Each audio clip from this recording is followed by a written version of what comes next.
Hi, guys. I hope everyone had a really great first week of the year, and I hope your Sunday's even better.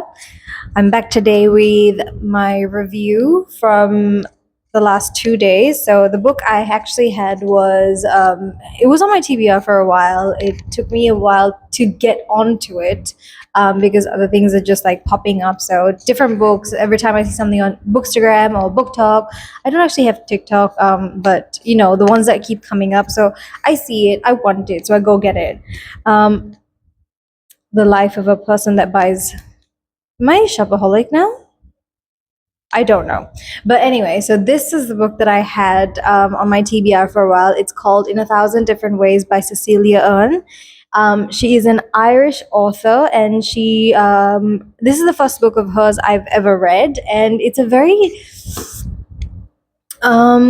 captivating book because it's not written as a story. It's not like the way others are written, but this book feels like a very real account of a person. Um, so let me just get kind of into what the story is about. So it's following a girl called Alice Kelly. She is the middle child. She has an older brother and a younger brother, and she is at home with her mum, who I believe has a bit of addiction and other kind of issues going on. And the dad is no longer in the picture because of certain issues. I think the mom also has depression and borderline personality. Yeah, she does have borderline personality, but probably depression to go with that too. So she grew up in a very unstable and toxic household because of it. At the age of 8, Alice started to see colors. So when I say colors, she started to see emotions that other people feel as colors. So the most prominent ones are when a child is just being born, or when a child is like being conceived. There's gold, there's like sparks of gold and swirls around, and that is the most purest form. And then there's also like happiness or joy, or people that have very soft personalities, they take on the colors of pink, like a fluffy cotton candy kind of pink. And then you've got darkness, which is like the most pure form of darkness. It is kind of like a black, like oil or tar. And that's kind of what she sees. So every time she like approaches someone, she tries not to get too close to them because their colors get onto her and it gives her migraines and stuff. So she's a very secluded person. She wants to avoid being in part of like other people's circles, and she has a very rough upbringing because of that. And she's sent into boarding school where she comes into her own a little bit.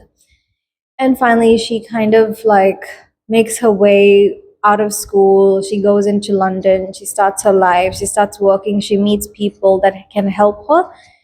And it just follows along until she gets married to a person. And the unusual thing about this person is that she sees everyone's colors, but she couldn't see his colors. To her, she had to be normal. She had to take a guess what it was going to be like to talk to him. And that was really interesting. It's like a journal. It's like a journal, but it's also like a thought process, which is the like why it was so different, because her paragraphs are so small. Like, she's got very short paragraphs, she's got very short sentences. So it's genuinely like you are in the thought process of someone else, and it feels so realistic.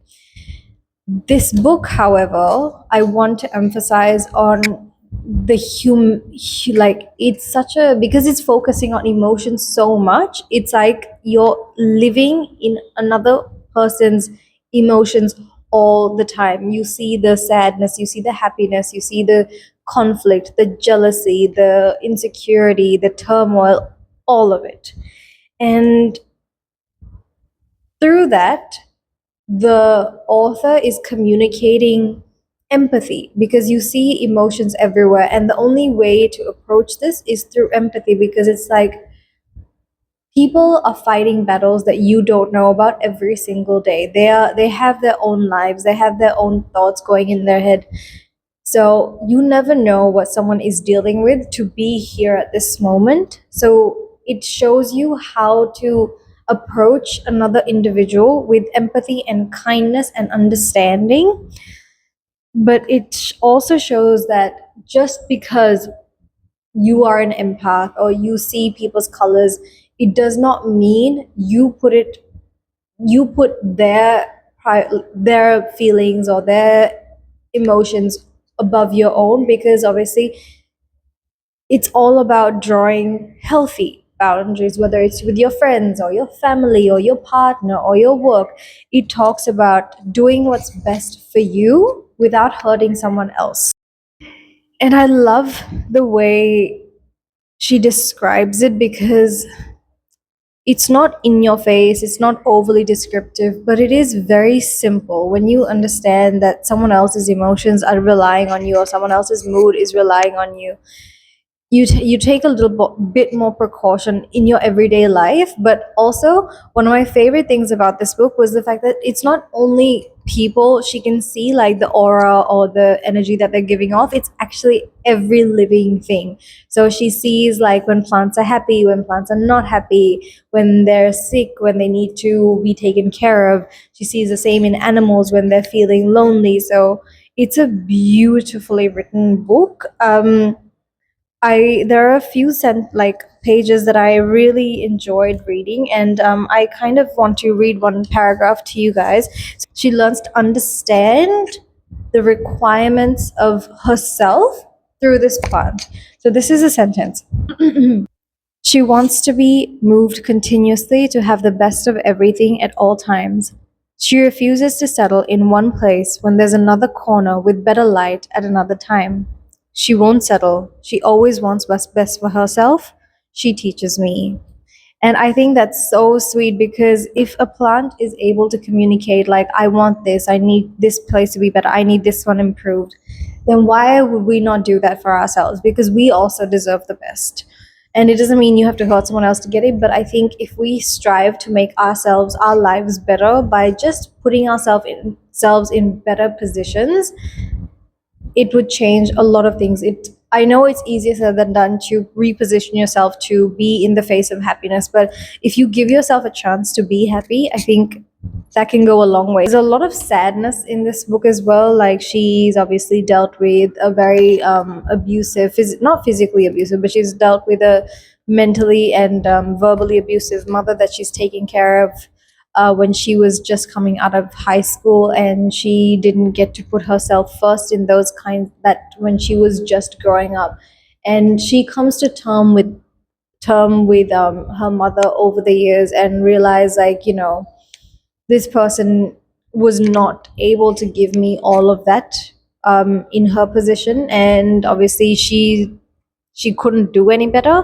And I love that Alice doesn't hold a grudge against her for it, and instead she moves to distancing herself, but also like still trying to be a good daughter to the mom without sacrificing her happiness, Alice's own happiness. And towards the end of the book, which is what I really loved, she broke the generational curses, or the curses within her family, where she was able to create a happy environment for her children. Because when Alice was growing up, her older brother Hugh, he was always like, the one who had to take care of the family, and then he left. He chose himself and he left. And then Alice got stuck in like this situation where she's got a special condition, but no one really seems to understand her. And then her younger brother Ollie, who ended up in jail, and actually like he got killed because of it. So this book has a lot of life lessons, and I really enjoyed this book. The last chapter is called White.